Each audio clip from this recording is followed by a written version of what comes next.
Steve, I feel so powerful because the Steve and Cimino Says Boom show is at issue 32. I didn't think we'd make it past 2, Steve. What does that mean? We did it. Boom.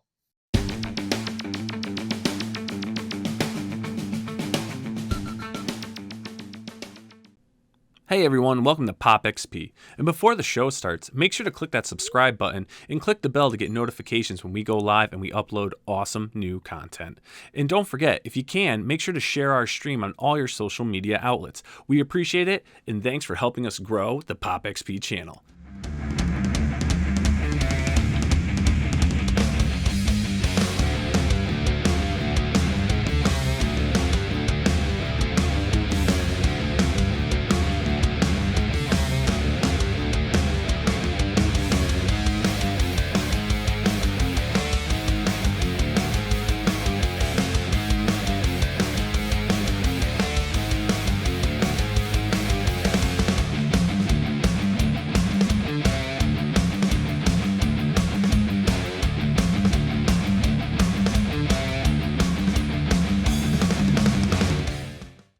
Hello, everybody. How you doing?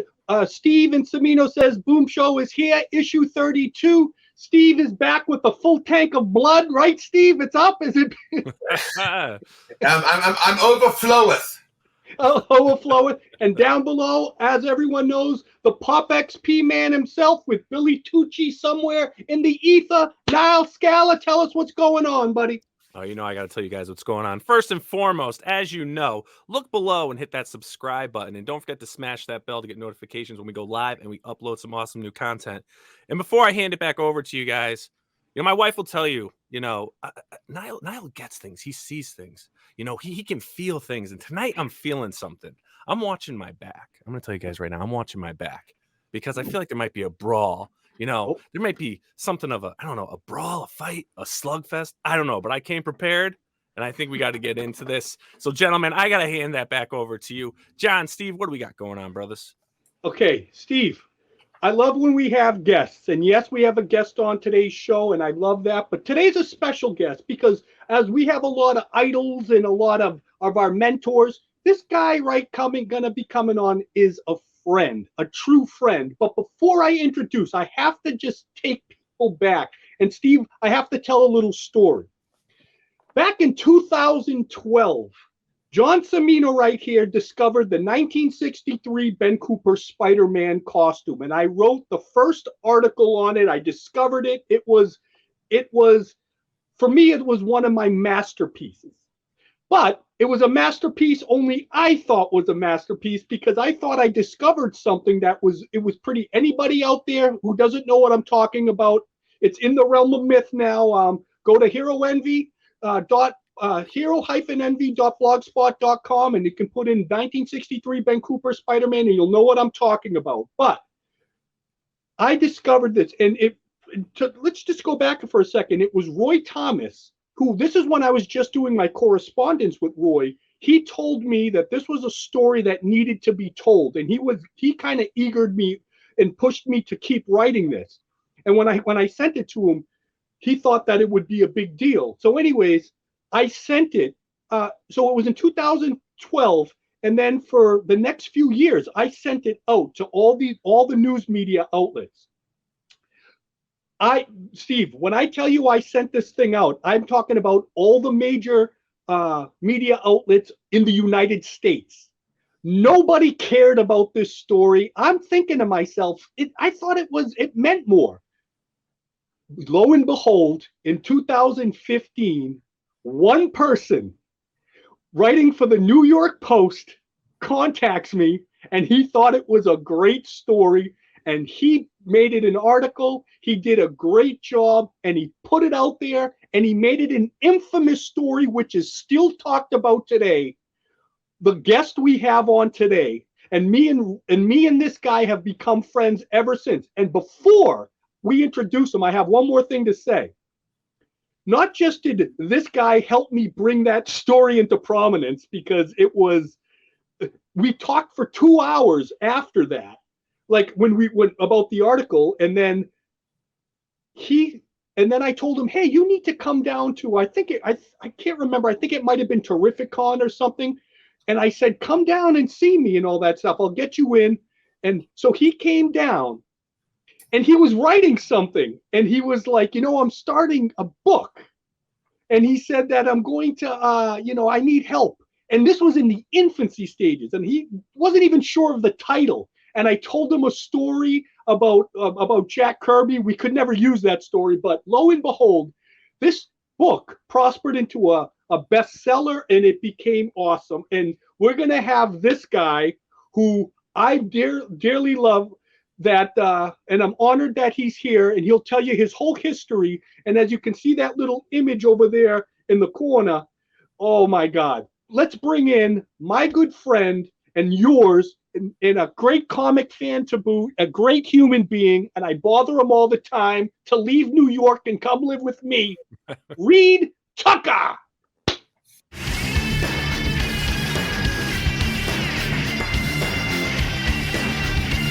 I'm definitely not moving in with you, John. I'm sorry. I just wanted to make some news here right now. We're not going to live together ever.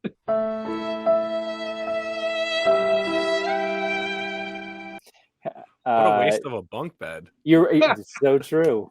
It's so true. Thank you guys for having me on. It's really cool to be here. And yeah, John, your story. I didn't know that you started sending that article around in 2012. Yeah, it was about little by little, but in every year I was like, I know this is a story of importance, and I would do it more. But in 2015, that's when I started really. But I always sent it out. Yeah, since 2012, nobody cared but you. And now it's an infamous story that I had to battle with the likes of Eric Larson and all these guys, and it was just back and forth. But they're still talking about that story today, and it's all because of you, Reed. No, man, that's a great story. Believe me, when that hit my inbox, I was like, we got to write about this. There were two things I loved about that story. One, it was amazing. It was about Spider-Man. And two, you had done all the work for me. Oh. You'd done all the research. You dug in everything. You've got all the images. You had everything for me. All I had to do was type. When you're a journalist, those are the best kinds of stories. So I appreciate that. But in all honesty, just so Reed is definitely one of us. One of us. One of us. Because when we started talking about the article, and then we just started talking about other stuff, I was like, this guy gets it. Because usually when you talk to like a journalist or somebody who writes in the media, yeah, they know stuff, and maybe they like it and they don't, this stuff, but they're never as immersed in it as I am. But Reed was right there, and he was so into it, and I was like, so Reed, why don't you tell us your story and why you're here and why the people care about you and love you? And I want to tell you this right now: how good of a Reed has such a good sense of humor that there's not many people that can write that is like, and you can hear them, or you can hear you can get their humor. Reed, you write with such an easy flow that it's funny. And I even talked to some other people, and they asked me, and I said, yeah, he's funny. I go, I know, but you can put that on the paper. So I just want people to know that you're one of the better writers out there. And even Roy Thomas himself said you were great. That is amazing. I respect the hell out of Roy Thomas. So that's any compliment I get from him, I appreciate. Thank you very much for the nice words. That's really nice of you. Yeah, I don't know. My story is not really that interesting, honestly. It's like, I'm a journalist. When I met you, John, I was working at the New York Post. I worked there for about a decade. I don't work there anymore, but basically I write feature stories. So I write about entertainment, movies, books, restaurants. And yeah, exactly. I wrote this book called Slugfest, which is all about the rivalry between Marvel and DC. It came out 2017. Thank you, Niall, for that nice plug. And a couple, okay, you guys, this is the most professional show I've been a part of. Your graphics are extraordinary. And then the Russo Brothers optioned the book a couple years after that, and then they turned it into a television documentary series, which, okay, you guys are on it. You guys are on it. In a world of superheroes, two companies have dominated the space for almost a century. I love this. if anybody out there has to see a documentary, it's that, because they tell like between 5 and 10 to 12 minutes, and they use actors, legitimate great actors, and they do such great. Steve, have you seen it? Have you seen the Slugfest A-list documentary? actors. I haven't seen it. Oh, it's wonderful. But I want to go back for a second too, because in 2016, Reed, remember you came to Providence, Rhode Island, because I was bringing remember, of Roy course. in. Yeah, And Reed was wanted to one of the first people you wanted to talk to about this was Roy Thomas. Of course. And so I was right there. Oh, there it is. And I took There it that picture because I already fell in love with Reed. And then him talking to Roy, I knew with Reed's enthusiasm it was gonna work. And he got I mean, I think 75% of the book was already done after you talked to Roy, because you got so much stuff. And you were like, and it was awesome. And that was also, we saw, that's when Roy brought his Spider-Man costume, and then I had the other Spider-Man costumes, and we did like a photo shoot with all the Ben Cooper costumes and Roy's Spider-Man costume from 1960, 67 or 68. Yeah, 67. It was the first Marvel one, but yeah, and it was just wonderful time. And then I just loved it that your book was in its infancy, and then it exploded into this great grandiose thing. And when I told Roy that, I go, "Hey, it's gonna be a documentary." Roy's like, "Yeah, I knew it was." Like, you know, he's so subtle about it, but he knew it was good. And I just want to say one more thing before I give it to Steve here. We had to deal when this was going on, like, Reed, I don't know if you remember, like, I was dealing with those lawyers in New York because, you know, it was a big time thing. And they wanted some specifics for Roy to do. And Roy calls me up. He's like, "I'm not doing this stuff." So I called the lady back and I said, "Hey, listen," I go, "I don't know if you know any of this." I go, "But we're doing this because Reed is our friend." And I told her about the history of the book. And I said, "Roy wants to do this for Reed, and we don't need these shackles and all this red tape and all this stuff." And I said, "I don't know if you know who the hell Roy Thomas is, but you need Roy for this thing." And I called you. Remember, I called you, and I said, remember, yeah. And then Reed goes like this. Reed goes, "I'm going to take care of it." And then he hangs up. He does what he does. I get the call back from the lady, this big time lawyer in New York, and she's like, "Yeah, okay, he doesn't have to sign anything." You know? And I was like, I wanted her to know you were our friend, and Roy wanted to do it for you, and he didn't give a crap about anything else or all that red tape. So I'm so happy he's in it, and I'm so happy it was, and so what it became to be. So Steve, if you get a chance to see this, it's all the stories of lore, and they use actors. Roy, there's an actor for Roy that was really good. You had Jack Kirby and all these guys. It's so fantastically done. But the funniest thing is when they start talking to the real people. I see Reed. They're talking to Reed, and he's so cute. And the American public was desperate for patriotic heroes. And I was not cracking up. I was laughing because I was so happy, Roy.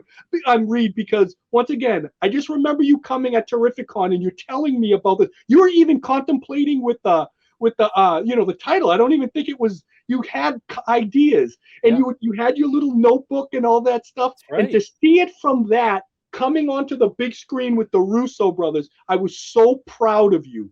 I really was. And let's not mention, I have a in the actual book, there's a nice paragraph of me in there. Absolutely. Got to include you. Got to give a shout out to the friends. So with further ado, Steve, I'm sorry, Reed Tucker right here, buddy.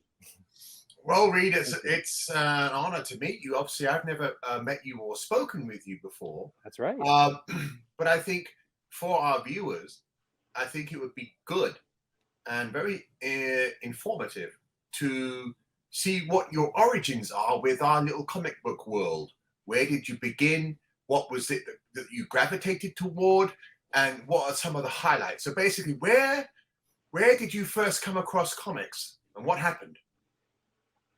Man, I grew up in the 70s and 80s, and comics were everywhere back then. You'd walk into the 7-Eleven, they'd have a spinner rack. If you guys remember B. Dalton Books, that was at the mall near my house. They had a big shelf of comics, so they were much more available then. So they were always kind of in my life. I can remember also getting a box of cereal in the early 80s, and there was a little mini DC comic inside, and I think it was Justice League. So Yeah. you remember those post? Yeah, the premium. Oh, yeah. The premium. Yeah, exactly. So it was, I feel like it was much easier to get actual paper comics. I mean, superheroes obviously are much more mainstream culture now than they were back then, but in terms of accessibility to print comics, they were way more available back then. And so a lot of my friends, you know, in middle school and elementary school read comics. So when I was at their house, they were around.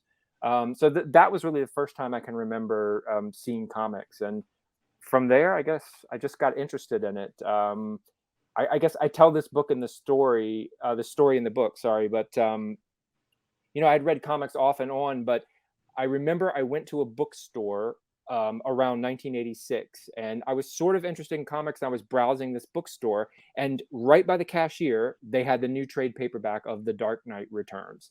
And I was flipping through the book, and the cashier was standing there, and I asked him, you know, is this any good? And he was like, you should buy that. It will change your life. I swear to God, that's exactly what he said. I bought the book, and it did kind of change my life, because that, you know, that was at a time where obviously comics were getting more mature. I was probably in my mid-teens, and if comics had not changed, I would have left them behind. But because the Watchmen were coming out, and Black Orchid, Sandman, you know, all those much more mature comics, they kept my interest. And so I kept reading comics, you know, starting with The Dark Knight Returns, and, you know, through to now, I still read comics as well. So that's sort of the famous origin story. Whoever that clerk is at that bookstore, thank you. So Reed, your writing style. It's funny. Yesterday you showed me. I don't know if you have that comic around. Do you still have it around there? Show it again. Not branded. Yeah. But yeah. Reed, ironic that you showed me that, because in some way you write with humor, but it's almost like it doesn't have to be gratuitous or anything, but when you write, it's almost like how Roy writes humor in those Not Brand Nick. And when you read those, you can actually laugh out loud by some of it. It's a little corny, but it's funny. You get the spirit. So I need to ask you, you have a style that I'm laughing throughout all Slugfest, and I'm hearing you, and I'm going to be honest with you. I'm not that into a lot of stuff. Like, when I read this stuff, and some people write better than others, but you have, like, it reminds me, I know it's going to sound weird, but of a young Roy Thomas writing Not Brand Ick in some vein. What was your inspiration for writing? How did you get that? You have a flair about you, but it's like, on paper you're a beautiful dancer, but I see you in real life and you can't really dance that well. So it's like, how do you do that? How do you do that and put it on the paper? It's brilliant. Brilliant. Yeah, thank you. Brilliant. I don't know. It's just practice. You know, when you work at a newspaper, as I did, and also I was a freelance magazine writer for many years, it's about volume, especially at the newspaper. You know, you're turning out an article sometimes once a day, or at least a few a day. And the ones I wrote were sometimes long, so 1,400 words, which is a lot of work. And so it's just, you know, you're practicing. The more you write, the better you get. And I always tried to write what I wanted to read, and I always gravitated towards things that were a little bit lighter. I don't like academic things, or, you know, really kind of like head up their ass language and stuff like that. So Slugfest was the book that I always wanted to read, which was about the rivalry, but with a light touch and with a heavy emphasis on anecdotes and stories and people from the industry telling those stories, not me. So yeah, and the humor, I don't know. I like humor. I try to, you know, add that in. I just think it pleases the readers, I guess. I don't know. I don't know where it came from. My family's kind of funny. My brother's a Saturday Night Live writer, so maybe, I don't know, something in the water. I have no idea. But oh, interesting. Yeah.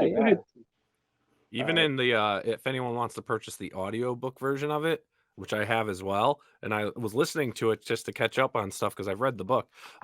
that was actually very entertaining as well because you can hear it in the voice actors, just the way he's talking, kind of like a fun, sarcastic tone to certain things. And I was laughing and chuckling. A couple guys were listening to it as well. Like, what is that? Is that a podcast? I was like, no, it's a book. It's like, that is awesome. What is it? I'm like, oh, it's Slugfest. We're interviewing this gentleman this week and everything. Like, oh, that's so cool.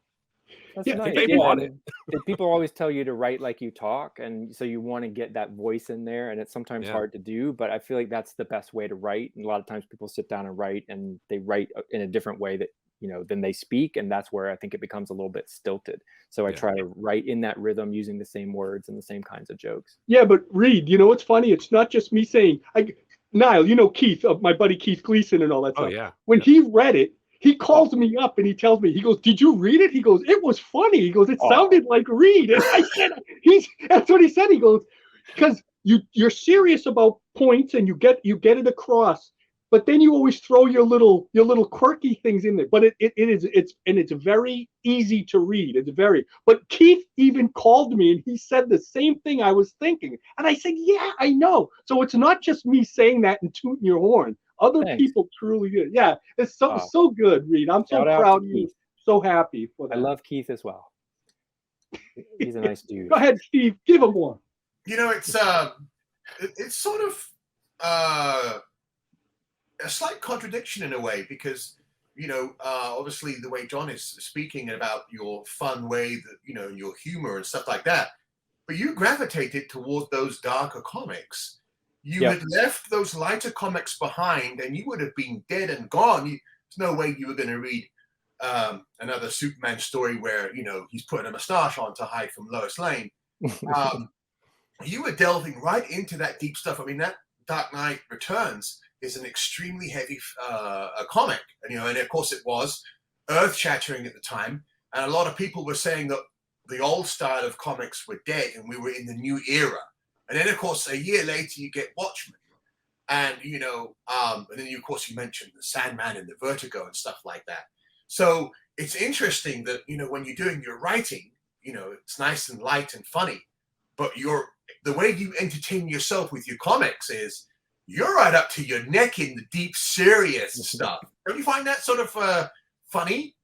Yeah, Reed, hold on for a second. Before you answer that question, I have a side question that exactly relates to that. Yeah. Reed actually wrote an article for the Hero Envy blog on one of his favorite comics, which was From Hell. That was it. Remember, you wrote that.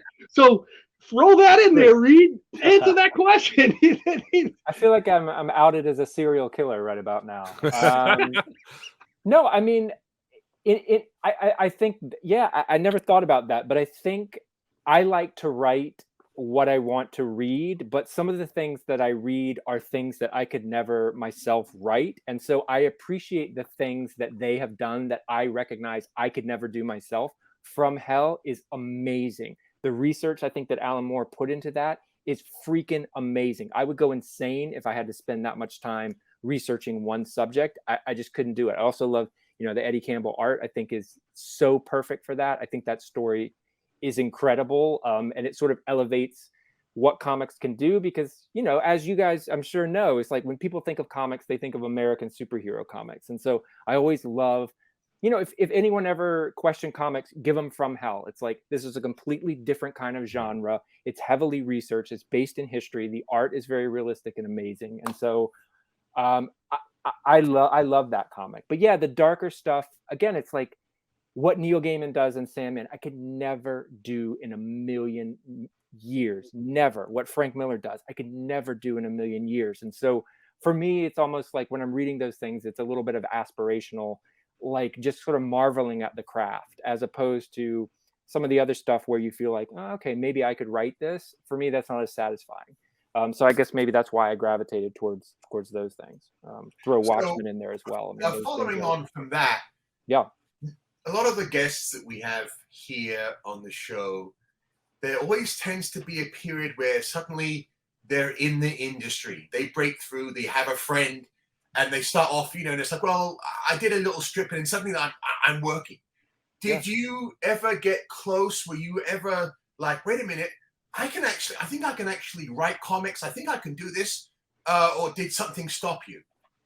Yeah, the lack of talent, I think, is what stopped me. Is I honestly, I don't think I could do it. I could try to sit. I've never really tried to sit down and write something like that, but nonfiction I can do because other people are telling me the story. All I have to do is assemble it. But fiction is just, for me, it's overwhelming because it could be literally anything. The characters could be anyone. They could say anything. The plot could go anywhere. And for me, that's paralyzing. I could never write something like that. So, that's why I have huge respect for the people that do it, especially the people that do it 12 or more issues a year. Like, at this point, how does somebody sit down with Superman and come up with something new that they haven't done in the last 75 years? Seriously, those people, I have huge respect for those people. I really don't know how they do it. Or Batman. How many titles of Batman are there nowadays? 5? You're telling 5 Batman stories a month. There's a lot out there. It's insane. I don't have that kind of imagination. I know I don't. I'm much more of a journalist reporter than I am, sort of an author or whatever, novelist or whatever you want to call it. So yeah, I can never write a comic, I don't think. But if somebody wants to hire me to do it, hit me up. Well, Roy, Reed, it's funny though, but you were talking about the comic stuff. You wrote for Oprah magazine. How the hell did you get that gig? That was crazy. What? Yeah. I Tell did. me about that. Well, there's nothing. It's not very interesting. It's just I knew some editors that I had worked with before, and we like working together. And one of them went to Oprah magazine and asked me, "Do you want to write a few movie stories for them?" But Oprah magazine pays well because Oprah got money, man. So when you're a starving freelance journalist, that Oprah money comes in handy, I gotta say. Oh, so you wrote. So how many articles did you write for Oprah? Oh man, not many, probably 3 or 4, something like that. This was a long time ago as well. But was that did that? I never read those articles, but did they have anything to do with like the media stuff or like picking like leaves or apples in the orchards and stuff? What would you write? What were those? I'm Martha Stewart. Yeah, I'm Martha Well, you Stewart. never know. Sometimes Oprah gets a little cuckoo with the nature shit. It's like you get an issue, and you get an issue, and you get an issue. That or she's railing against meat. It was stories about film, which I used to write a lot about. So I think it was about Pedro Almodovar was one of them, and I can't even remember the others. But no, it was not having nothing to do with superheroes or anything like that. Sorry, I wish it had been picking apples or Oprah's favorite popcorn or whatever it had been. But no, it was just film. Sorry, not very interesting. I know. But continuing on Steve's question, you're getting into comics, you're getting inspired, you're writing. So now what are you doing? Are you just starting to submit work? How did you get your first gig? What was your first gig? Professionally writing? Yeah. I when I graduated college, I was an advertising copywriter. If you guys know anyone that's ever done that, is like soul destroying work. It's horrific. I thought it was going to be really creative and fun, and it turned out to be terrible. But when I was working as an advertising copywriter, I wrote some articles and just submitted them literally through the mail to some advertising magazines and one other magazine, just like, here's a story. Do you want to write it? Do you want to publish it? And a couple of them did. And so then that was probably my first professional writing credit, was in an advertising magazine. And then from there, I got a job at a magazine here in New York that's no longer around, called Time Out. And from there, I guess I freelanced and went to the New York Post. So, and how long did you write for the New York Post for? 10 years. Yeah, it was. And so, how did you get into the field of just like you're doing the media stuff in the New York Post? And like did they write it, or did they assign you stuff and they knew you were one of those freelance guys that knew about that stuff? Yeah, well, they had a job open. I had a friend who worked there, and she said you should apply for this job. And it was basically the entertainment writer. So I would cover film and books and sometimes restaurants. And so they just interviewed me and hired me. So that was basically my job. It was mostly like 80% of it was film. So for most of my time at the New York Post, what I would do is like most every day, sometimes at like 10 in the morning, I live in New York City, you go to a giant skyscraper in Midtown New York, and it's like 10 in the morning, and you sit in a screening room with like leather chairs. There's 10 chairs in there, and then they show you whatever movie is going to come out in 2 months, and you sit there at 10 in the morning, whether you like it or not, watching a Cedric the Entertainer movie. You know, it's amazing.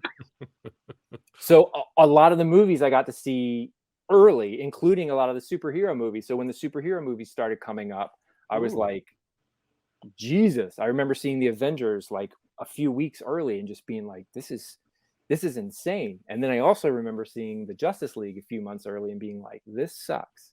This makes me sad, and I would rather be at the office than sitting here in this skyscraper watching this piece of crap. Wow. Yeah. So it was it's a great job. I got paid to see movies and then write about it. So That's cool. It was great. Wow.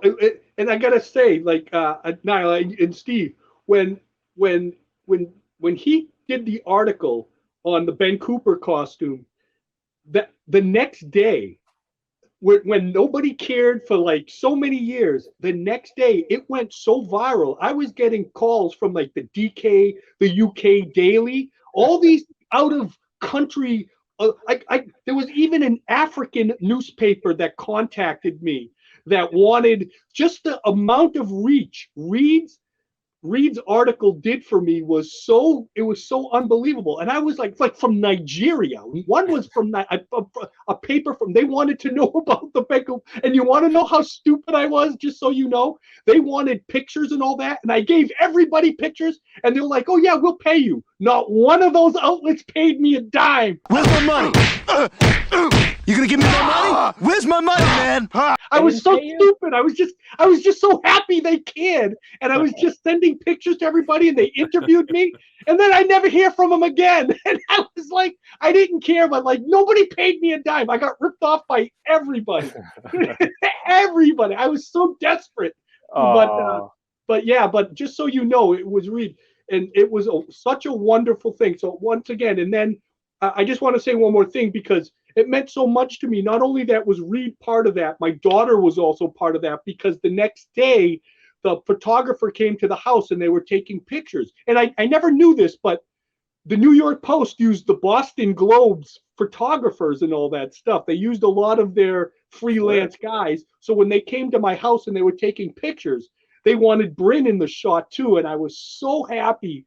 And so when I saw that article, once again, this is why Reed doesn't understand this, but this is why I really love him. He means a lot to me, because he opened up a thing for me that I didn't think that was possible, but he did it. He let my daughter see it too. And it made me proud, because like, Daddy wasn't a failure. You know, Daddy had something important to say, and my daughter was there with me. And then all those people calling. So I'm getting a little tear in my eye, but Reed, I thank you for that, because you sparked something in me, and my daughter saw that spark that she was with me. So I appreciate that. You're welcome. You did the work. Like I said, you brought me a complete package of story. You did the work. You had the idea. You did the research. Like I didn't do anything except type it up. So I'm glad it worked out.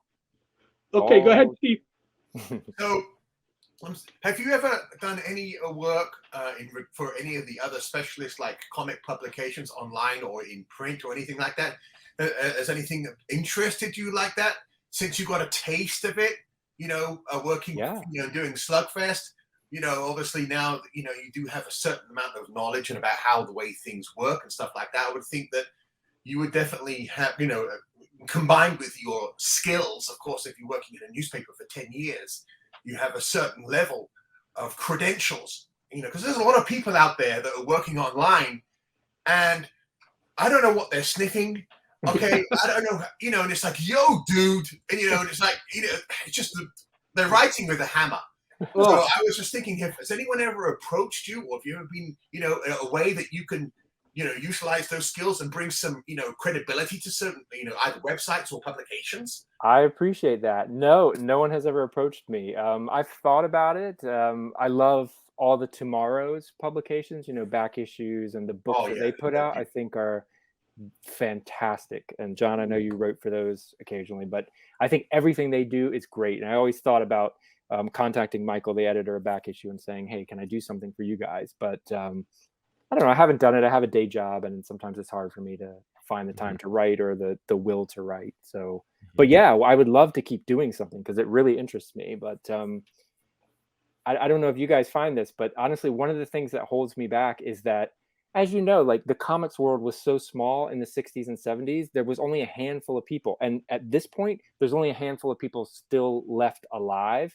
And I feel bad about interviewing those people because they've been interviewed so many damn times. You know, Roy, how many times has Roy been interviewed about whatever, or Steve Englehart or Jerry Conway or those guys? You know, you basically have to go to the same guys over and over and over again.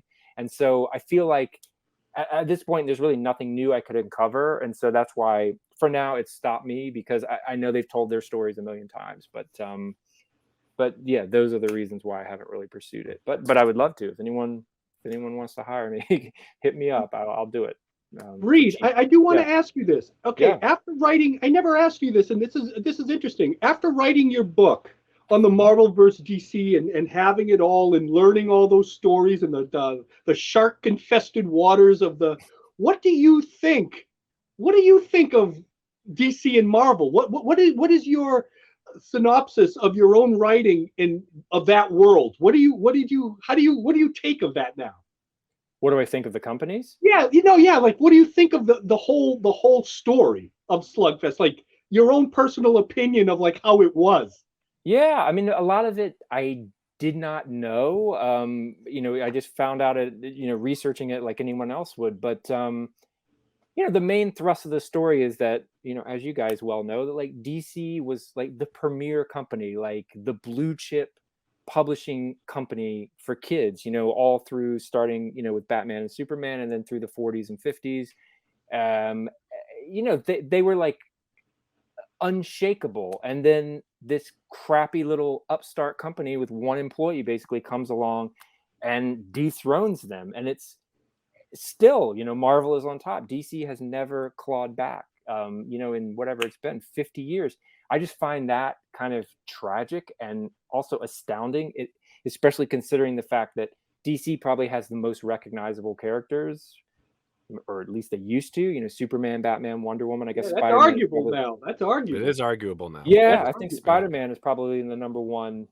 Yes, I would licensed agree. character, right? Yeah. So I know with the movies it sort of shifted, but you know, there was decades and decades where DC just couldn't get out of their own way, even though they had those major characters, they had those licensing deals, they had all those things. And it's just, to me, that's the most fascinating part. And you know, Marvel did it obviously with better characters, better writing, better creativity, all those things that you like to see.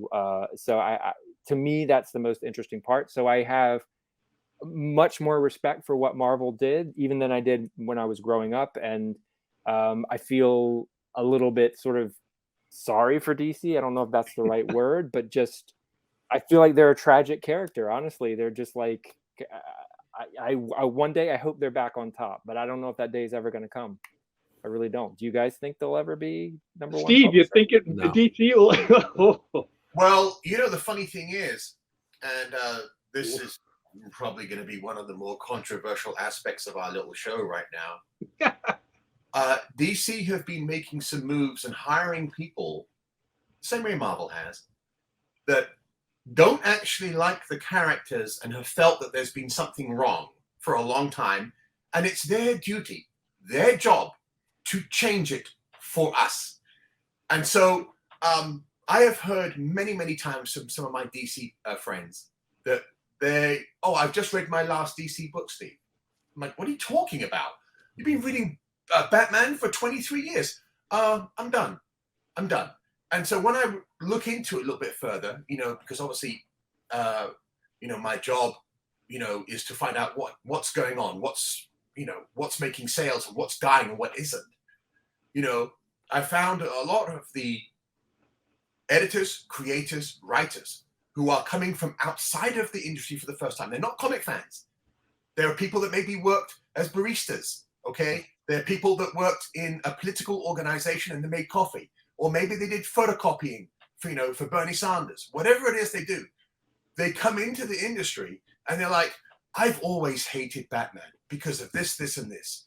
And they're going into the company and the editor, instead of saying, wait a minute, you don't like our character? They're like, well, come on in. Let's see what you have to say. So both companies, I think right now, and I'd be fascinated to get your opinion on this, is they are appealing to a smaller and smaller little audience, okay? And the rest of us who are like, hey, man, I love when Batman smacked that guy in the face. They're like, well, that's not really a good idea, and I've been waiting 20 years. That's trauma. He doesn't do that anymore. You know, so basically, both companies appealing to a smaller and smaller demographic and forgetting about the masses. That's what I think is going on. I'm fascinated to see what you think, or if you are aware of that.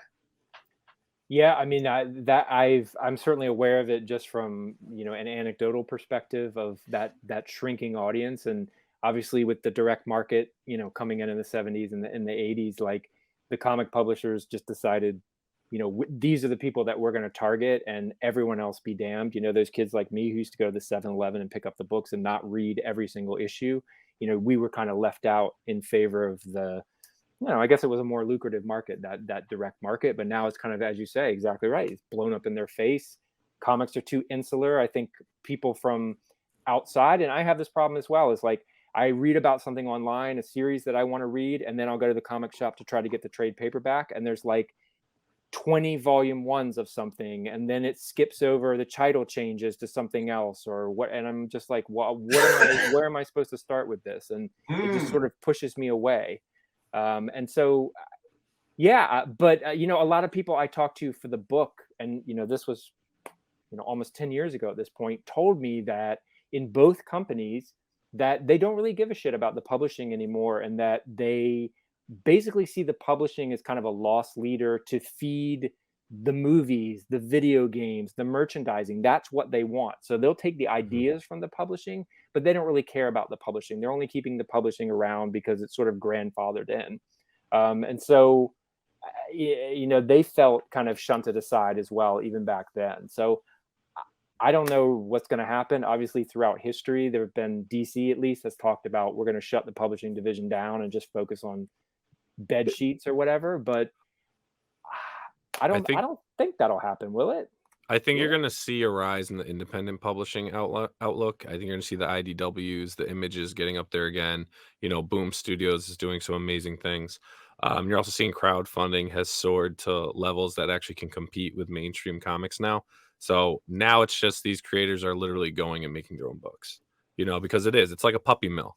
It's now a puppy mill that they have these writers coming in outside of the comic book industry. They may be writing some great stories, right? You know, and a lot of it's kind of like one-offs and one-shots. And I think that's why we're not seeing that sequential storyline that used to be so familiar that brought some of these series, you know, up to 1,000 issues.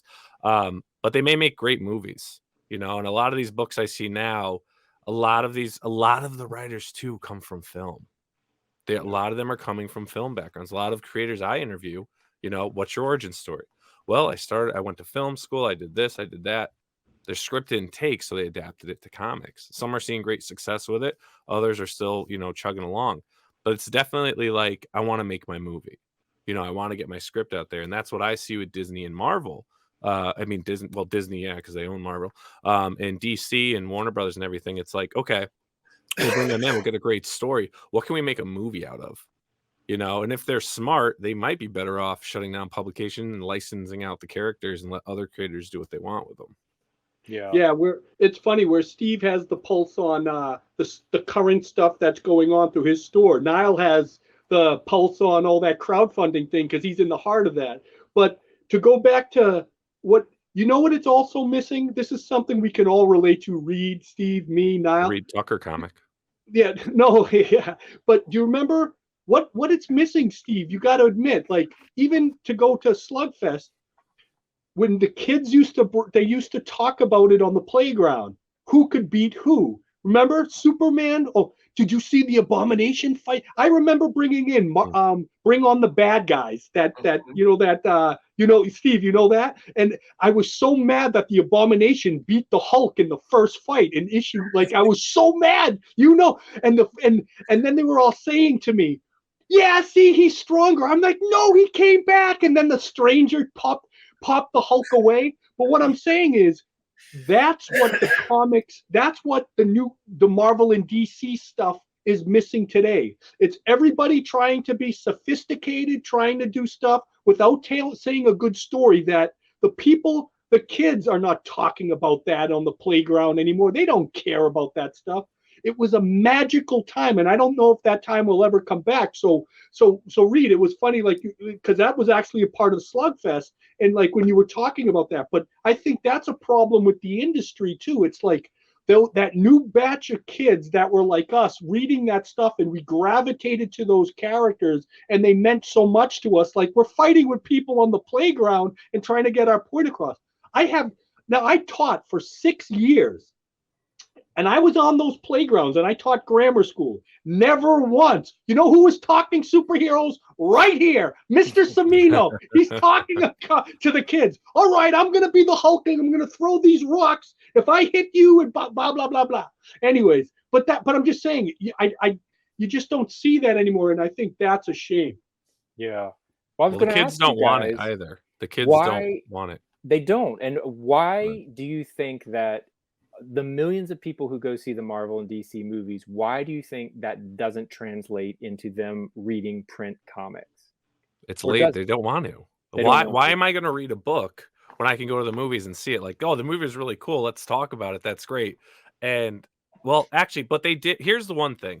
Marvel missed their mark, right? The movie started blowing up, but the comics didn't fall in line. You go to the comic store, and all of a sudden Thor's a woman. Like, oh, I can't carry on the storyline. You know, Iron Man's a woman. They did this big transition. So the movies are blowing up. They're all based on all these amazing Silver Age, Bronze Age stories, but they didn't line up. And I've talked to many retailers about this, and they said they would come in interested. They would look through the rack, and it's like, oh, where's this tie and where's that tie? Well, actually, that's a back issue, and you need that. And so they're looking through like, you know what, this isn't really worth it. You know, Yes. and they would they'd pop in and then they'd leave. And again. It happened with, remember how popular Tony Stark was from the movies? He wasn't in the comics. He wasn't in the comics. He wasn't in the comics. So I remember being in the comic shop, seeing our new issue wall, and I was railing. I had veins coming out of my forehead, and I was screaming, and I was telling, upper management. I was like, and they're like, oh, things are going. I said, you don't understand it. I said, this is a disaster. I said, people are coming in, and I've got to sell them trade paperbacks from 1980s.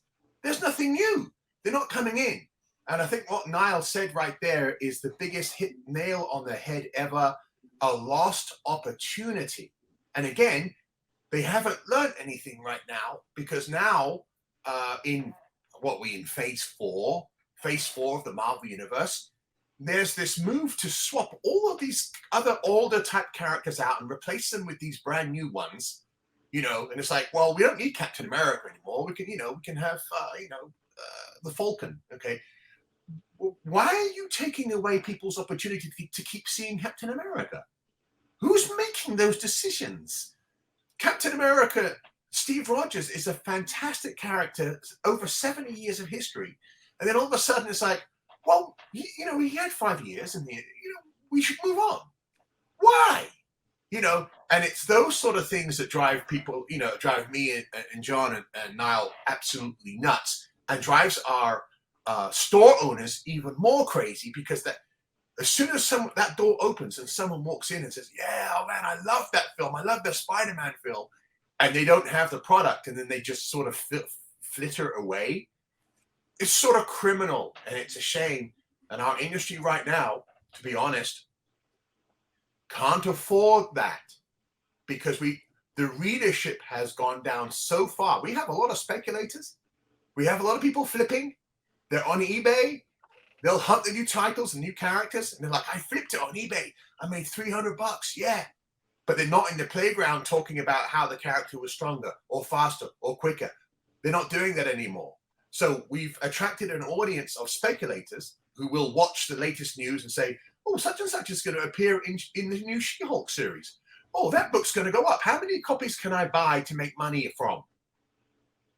That's where we are right now. We're in a very dangerous time, and I'm going to be writing about that specifically, as part of my job as an Overstreet advisor. I write a annual report.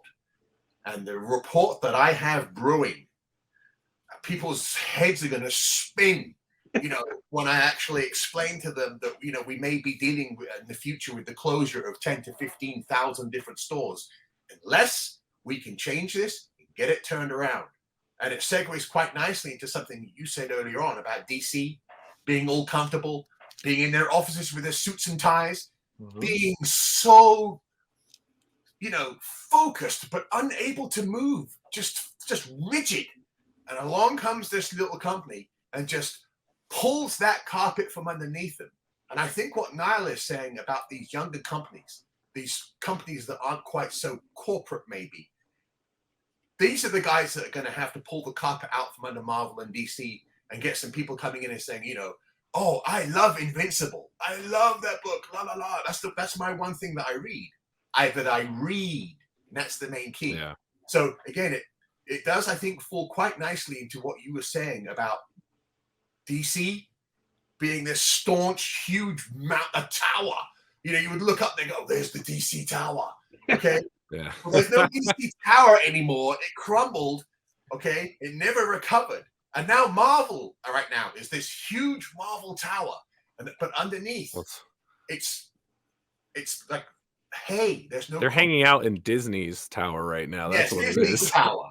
And Disney's is in between that new frozen yogurt place and that copy center. But the real culprit, man, I'll be honest with you, I do think the real culprit is video games. I think because that's what the kids talk about in the playground. They're actually talking about themselves because now they are acting as a virtual avatar in a game. And they get to, in even movies, video games trump movies because video games are movies. They're interactive movies where you are the star. You're acting. You have A-list celebrities, full CGI, looks like them, everything. Video games now are full-fledged blockbuster films that you are the star in. You are controlling it. And that's what the kids are talking about. We are so electronic now that we had comic books because we didn't have it. Like our video games are like, just like, 2D type stuff, panning the screen. But we still got lost in, our adventures of comics and everything. And we would go talk about it. But now you see the transit, my nephew and stuff, they just talk about video games. Oh man, Overwatch. Did you see when I came? Then you came and I got this and we did that. It's just, I think it's an evolution. We don't use, who has landlines anymore? It's just, I think of the evolution. Reed, is your kid? Is he you get him into comics? Have you pushed any of the propaganda on him in some way?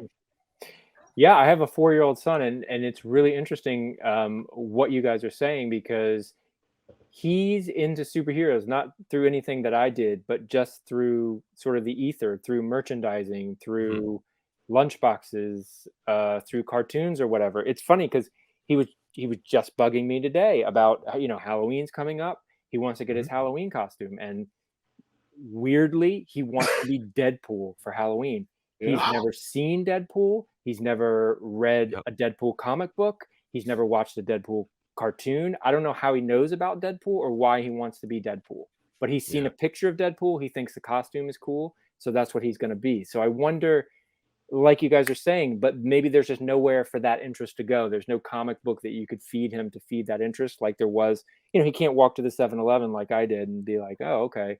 And also 75 cents back then when I started reading comics versus what, $4.99 now, $5.99 now. I just feel like that's too much of an investment for 20 pages. You know what I was just kind of thinking now when you were talking about like the video game stuff and like how the virtual stuff, think of like maybe the new comics of the future would be every month.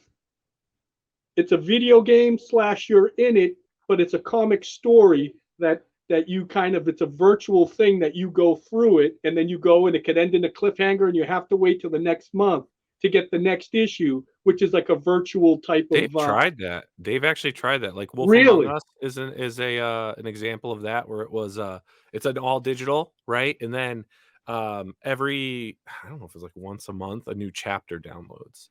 And it's like those old books, where you pick you have choices to make. And based on your choice, it changes the story. So they've done something similar. But if you don't mind, I would kind of like to dive, because I'm really dying to know is why. Why tell this story? What made you dive in so deep that you wrote this amazing story of just an absolute slugfest? Yeah, I mean, honestly, it's what John was saying earlier, which was when I was a kid, that was the reality of people. I remember people arguing about Thor could beat up Superman, all those fights that we used to have. But then when I was working at the New York Post, like I said, I covered movies, and I remember this was probably in 2014 where a Marvel movie, I think I can't even remember what it was at this point, was going to release on the same day as a DC movie. And when that was announced, it was just like the old days, like on the playground days, where on at least it was happening on the internet, where the DC people came out and was like, you know, we're gonna trounce that Marvel movie, and the Marvel people came out and like, we're gonna trounce that DC movie, and it was this whole fight that exploded online. And for me, that's when something clicked of like, oh, this is just like when I was a kid. This is a great story. You know, these two are the main forces in pop culture right now. Has anyone ever written, you know, the story of their rivalry? And it seems like such an obvious idea, but then I researched it and no one had done it, at least in book form. So I was like, okay, I'll try to do that. And so yeah, there was there was a book there that it was was called I think it was my God, it was the first book I ever read. Steve, I don't know if you remember this book. It was maybe I'm thinking of the Great Comic Book Heroes, but that's not the one. There was a paperback read that it came out in maybe 88 or 89, and it was the first book I ever read. I'm going to find it, and I'll tell you about it. I think it's called The Comic Book. It's a weird thing, and they has the Hulk, Spiderman, but it was the first time I ever really read, and I could read some behind-the-scenes stuff that was going on in in the industry.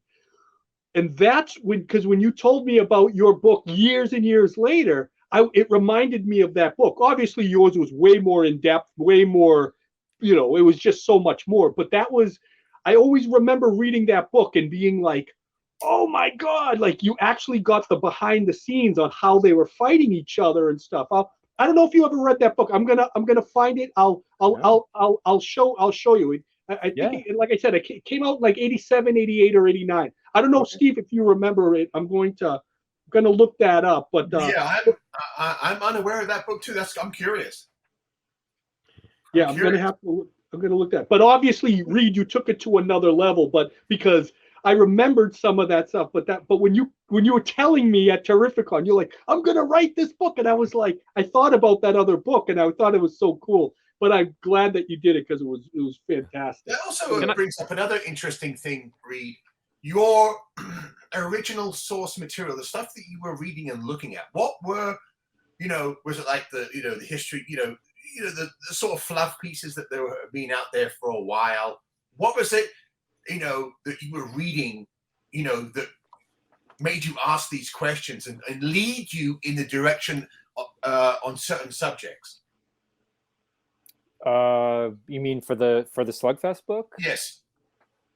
Well, I mean, again, as you guys know, like the comic book industry, it has the advantage of being really small. You know, it was mom and pop for many years, and also there were always fans who were covering it. And so, even since the 60s, there were always fanzines and people interviewing creators and, kids coming to Jack Kirby's house and typing up an interview. So there's loads and loads and loads of material that you would not get in any other industry, the computer industry or whatever industry you choose. So for me, that's where I started. I mean, the material was honestly too overwhelming. Or, Alter Ego, Roy's magazine, where they interview loads of people, or Back Issue magazine, or so. I started trying to read those. Comic Scene, Comic Feature. You remember those? Through reams and reams of the Comics Journal. Comics Journal as well, great. So, especially that news section they used to have in the beginning where Marvel does this, or, that kind of gives you, there you go. Yeah. I'm like a prop guy. I'll pull a rabbit out of something. The Comics Journal would do those like 9-page interviews with people, and they would be digging into the weeds. And I mean, some of the stuff in the Comics Journal, there was if you can remember the interview that Frank Bruner gave, where he was just like, destroying the industry, and he got blacklisted forever. So the Comics Journal is a treasure trove of, you know, and then Jim Shooter and those guys would like rail against each other in print. Yep. You know, incredible. So yeah, I was just curious how much of that stuff you had to plow through. Tell me if you guys can see that. This is it. This is it. It's called, let me put it this, the first history of comic books. The comic book heroes. Right there, Reed. This is the I first. have not read that. By Will Jacobs? 1985. This is basically.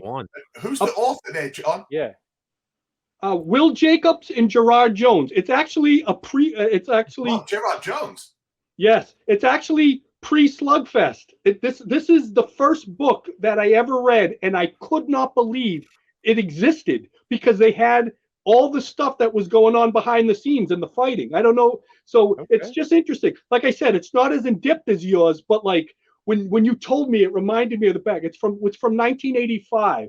It's a great thing. It's almost a good prelude to Slugfest, you know, like that. Yes, and I think Gerard Jones ended up writing the Green Lantern in the late 1980s and early 90s, I think.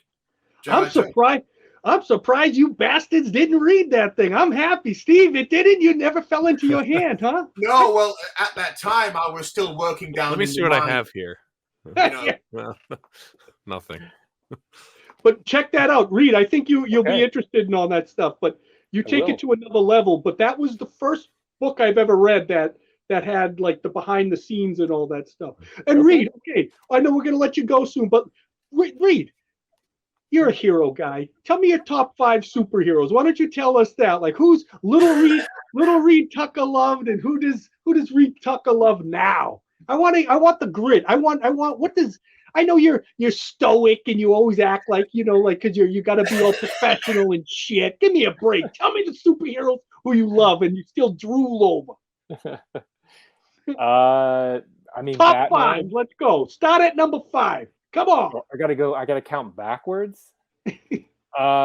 Green Lantern. I love that growing up. You know, I started reading that probably around in the 180s, 190s. I think that was Steve Englehart was writing that back then, you know, before it became the Green Lantern Corps, which I always thought that was cool.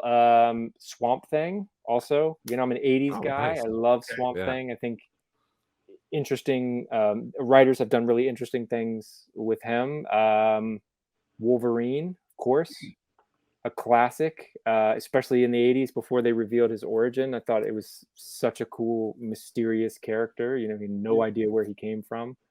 I think, was that 4? But Batman, honestly, is always number 1 for me, just because, honestly, he had no superpowers, and most of his stories, especially when I was reading, were structured like detective stories. I always like mysteries. I like detective stories. And so those appeal to me much more. I don't think I've ever read probably a single Superman comic beyond Man of Steel. It just, something about it just doesn't appeal to me. But Batman I always thought was amazing, because there's always a new mystery you can put in front of Batman, whereas figuring out a villain to fight Superman or some complication there, I feel like is much more difficult. So Batman is number 1, probably remains number 1. Wow. And what about little young Reed Tucker on the playground? Who did he like? Who did he like on the same? When you were Batman. I mean, that was it? Little Reed always wanted to be a Hulk. You know, I grew up again in the 70s. I mean, I loved the Hulk TV show. My brother and I used to watch that every Friday night. And I thought, you know, there's something really cool about when you're a kid, you know, you're powerless, you're small, just the idea of being able to turn into a giant monster and just smash things is so damn cool. And I just saw it the other day. I had a picture probably when I was 4 or 5 at a birthday party, and I have a Hulk on my t-shirt. So Underoos as well. Did you guys have Underoos? Oh hell yeah.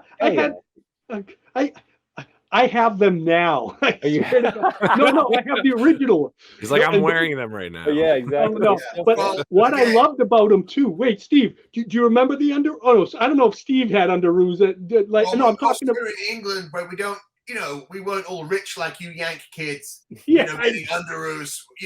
I was just, I had sandpaper, to last, that's all I had when I was a kid to go out in the mines, work with my dad. But Reed, Canvas remember bags. the underoos in the store? It was almost like records. Remember that? How they were, and Definitely. you would flip through them like they would be, and I'd be, there's the Hulk! There's the Definitely. thing!